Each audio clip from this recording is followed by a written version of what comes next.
हम लोग बात करते हैं चैप्टर नंबर 2 की। चैप्टर नंबर 2 है कौन सा आपका? ये है कंपोजिशन स्कीम। तो कंपोजिशन स्कीम में क्या बताया गया है? सेक्शन 10 का सबसेक्शन 1 में composition scheme for the goods and limited services. Previous year में टर्नओवर अगर 1.5 करोड़ तक है तो फिर यहाँ पर जम्मू कश्मीर, हिमाचल प्रदेश, आसाम और इंडिया के अदर स्टेट में 1.5 करोड़ तक का लिमिट है। 75 लैक्स लिमिट्स है। मम्मा टसन के केस में मणिपुर, मेघालय, मिजोरम ये तीनों एम आ गया। उत्तराखंड, अरुणाचल प्रदेश, त्रिपुरा, सिक्किम, नागालैंड। जो यहाँ पर गुड्स होने चाहिए वो नोटिफाइड नहीं होने चाहिए। जो शेड्यूल 2 का सर्विस रेस्टोरेंट सर्विस है उसमें लिमिटेड मात्रा में कंपोजिशन स्कीम अप्लाई होता है, यानी कि 2.5% प्लस 2.5% का रेट है। बाकी लोगों के लिए जो जीएसटी का रेट है वो 0.5% और 0.5% है।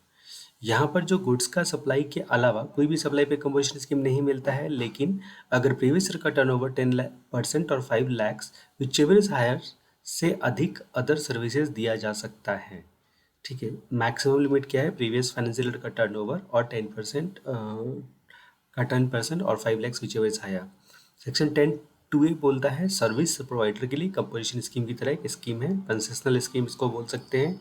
अगर प्रीवियस ईयर में टर्नओवर 50 लाख से कम हो तो सेक्शन 10(1) के आप अकॉर्डिंगली कोई रूल अप्लाई नहीं करते हो तो करंट ईयर में 3% प्लस 3% का जीएसटी लागू होता है। यहाँ पर जो भी सप्लाई आपने देखा है वो कैसे होगा? टैक्सेबल, एग्जेम्प्टेड और नील रेट सप्लाई ये पर भी लागू हो जाता है।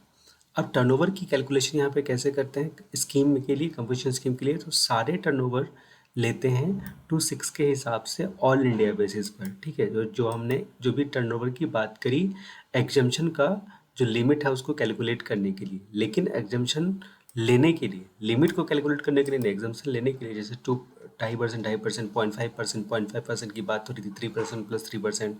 तो करंट ईयर में जो भी टर्नओवर है उसी स्टेट या यूनिट टेरेटरी का टर्नओवर लिया जाएगा, यानी कि यहाँ पर सेक्शन 112 का टर्नओवर लिया जाएगा और लिमिट कैलकुलेट करने के लिए 2/6 का टर्नओवर लिया जाएगा। यहाँ पर हम लोगों को कुछ चीज़ों को इग्नोर करना है। कंपोजिशन स्कीम में interest on discount on loan deposit advance, RCM और नोटिफाइड गुड्स को। नोटिफाइड गुड्स क्या क्या होते हैं? तो ये टिप, टाइटल, ब्रिक्स। तो tobacco and substitute, ice cream and edible ice जो भी होते हैं, पान मसाला, अर्थन और रूफिंग टाइल्स, और उसके बाद जो ब्रिक्स होते हैं फ्लाई ऐश ब्रिक्स जिसमें 90% या उससे अधिक फ्लाई ऐश हो, या फिर फॉसिल मील और बिल्डिंग ब्रिक्स।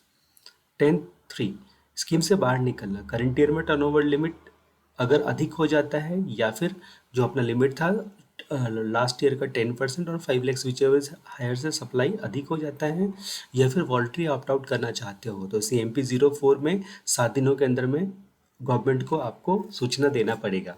ITC लेने के लिए स्टॉक डिक्लेरेशन 30 दिनों के अंदर में करना पड़ेगा। जो भी input, semi finish goods, capital goods में जो भी ITC का क्योंकि अभी आप कंपोजिशन स्कीम से बाहर निकल रहे हो, अभी तो आप ITC ले सकते हो, तो 30 दिनों के अंदर में उसका डिक्लेरेशन दे दो।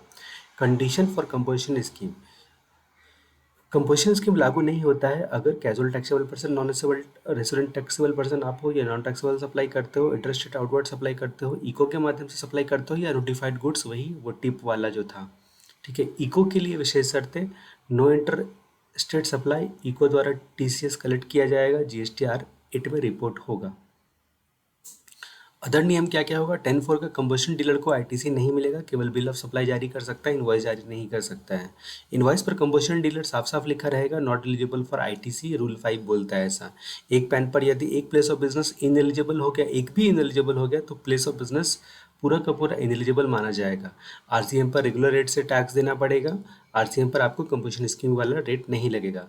प्लेस ऑफ बिजनेस पर कंपोजिशन डीलर बोर्ड को लगाना पड़ेगा, बोर्ड पे लगाना पड़ेगा आपको, मतलब अपने ऑफिस के बाहर, दुकान के बाहर। यदि कोई व्यक्ति एलिजिबल होते हुए भी स्कीम लेता है तो 73-74 के अनुसार उसके हिसाब से कार्रवाई की जाएगी।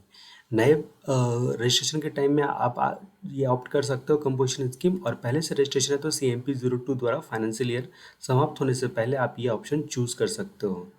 रिटर्न क्वार्टरली स्टेटमेंट CMP 08 डालना पड़ेगा अगले महीने की 18 तारीख को, और एनुअल रिटर्न GSTR 4 में डालना पड़ेगा अगले फाइनेंशियल ईयर के 30 अप्रैल तक, या फिर GSTR 9A। ठीक है, तो 9A का प्रावधान अभी खत्म है तो CMP 08 और GSTR 4 ही मान के चलते हैं।